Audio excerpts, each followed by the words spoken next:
ಆರಂಭವನ್ನು ಧರ್ಮಸ್ಥಳದಿಂದಲೇ ಶುರು ಮಾಡಬೇಕು. ಯಾಕಂದರೆ ಈ ಮಾಸ್ಕ್ ಮ್ಯಾನ್ ಏನಿದ್ದ ಈ ಚಿನ್ನಯ್ಯನ ಕಸ್ಟಡಿ ನಾಳೆಗೆ ಅಂತ್ಯ ಆಗುತ್ತೆ. ಇವತ್ತೂ ಕೂಡ ಆತನನ್ನು ತೀವ್ರ ವಿಚಾರಣೆಗೆ ಒಳಪಡಿಸಲಾಗುತ್ತೆ. ಸಾಕಷ್ಟು ವಿಚಾರಗಳನ್ನು ಹೆಕ್ಕಿದ್ದಾರೆ. ಇವತ್ತು ಕೂಡ ವಿಚಾರಣೆ ಮುಂದುವರಿಯುತ್ತೆ. ಅಂತಿಮ ಹಂತದ ತನಿಖೆ ಇವತ್ತು ಸಂಪೂರ್ಣ ಆಗಬಹುದು. ಪದೇ ಪದೇ ಇವನನ್ನು ಕೇಳೋಕ್ಕಾಗಲ್ಲ, ಮತ್ತೆ ಕೊಡಿ ಅಂತ ಕೋರ್ಟ್ನ ಮುಂದೆ. ಹೀಗಾಗಿ ಇವತ್ತೇ ಮ್ಯಾಕ್ಸಿಮಮ್ ಎಷ್ಟಾಗುತ್ತೋ ಅಷ್ಟು ಇವನಿಂದ ಮಾಹಿತಿಯನ್ನು ಕಕ್ಕಿಸಬೇಕು. ಆ ಕೆಲಸವನ್ನು SIT ಮಾಡ್ತಾ ಇದೆ. ತೀವ್ರ ವಿಚಾರಣೆಗೆ ಒಳಪಡಿಸಲಾಗಿದೆ. ಬೆಂಡೆತ್ತುತ್ತಾ ಇದ್ದಾರೆ. ಒಂದೇ ಮಾತಲ್ಲಿ ಹೇಳಬೇಕು ಅಂತಂದರೆ, ಪೊಲೀಸ್ ಮಾತಲ್ಲಿ ಹೇಳಬೇಕು ಅಂತಂದರೆ ಬೆಂಡು ತಿದ್ದುತ್ತಾ ಇದ್ದಾರೆ. ಯಾಕಂದರೆ ಇವನು ಸೂತ್ರಧಾರ ಆಗಿಬಿಟ್ಟಿದ್ದ. ಒಂದು ಲೆಕ್ಕದಲ್ಲಿ SITನೇ ಪಾತ್ರಧಾರಿ ಅನ್ನಂಗೆ ಆಗಿಬಿಟ್ಟಿತ್ತು. ಅಷ್ಟರ ಮಟ್ಟಿಗೆ ಇವನು ಕುಣಿಸ್ತಾ ಇದ್ದ. ನೋಡಿ ಹೆಂಗೆ ಕೆಲವೇ ದಿನಗಳಲ್ಲಿ ಎಲ್ಲವೂ ಕೂಡ ಹೆಂಗೆ ಬದಲಾಗ್ಬಿಡ್ತು ಅಂತ. ಈಗ SIT ಇವನಿಗೆ ಬೆಂಡೆತ್ತಾ ಇದೆ, ಮಾಹಿತಿ ಕಕ್ಕಿಸ್ತಾ ಇದೆ.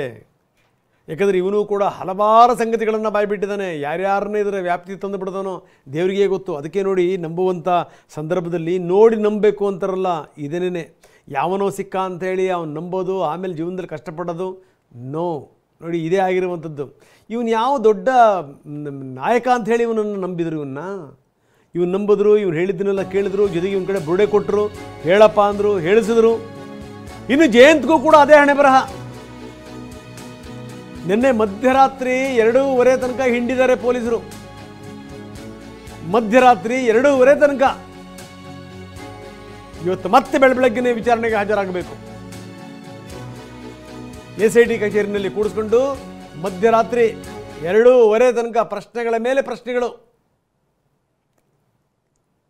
ನೋಡಿ, ಮಾಡುವಂಥ ಭರದಲ್ಲಿ, ಮಾತನಾಡುವಂಥ ಭರದಲ್ಲಿ ಇವರು ಏನೇನು ಮಾತಾಡಿದರು, ಏನೇನು ಮಾಡಿದರು, ಏನು ಎತ್ತ, ಎಲ್ಲಿಂದ ಎಲ್ಲಿ ತಂದಿಟ್ಟರು, ಜನರ ಭಾವನೆಗಳೇನು ಅನ್ನೋದನ್ನೇ ಇವ್ರು ಯಾರೂ ಕೂಡ ಅರ್ಥ ಮಾಡ್ಕೊಳ್ಳಿಲ್ಲ.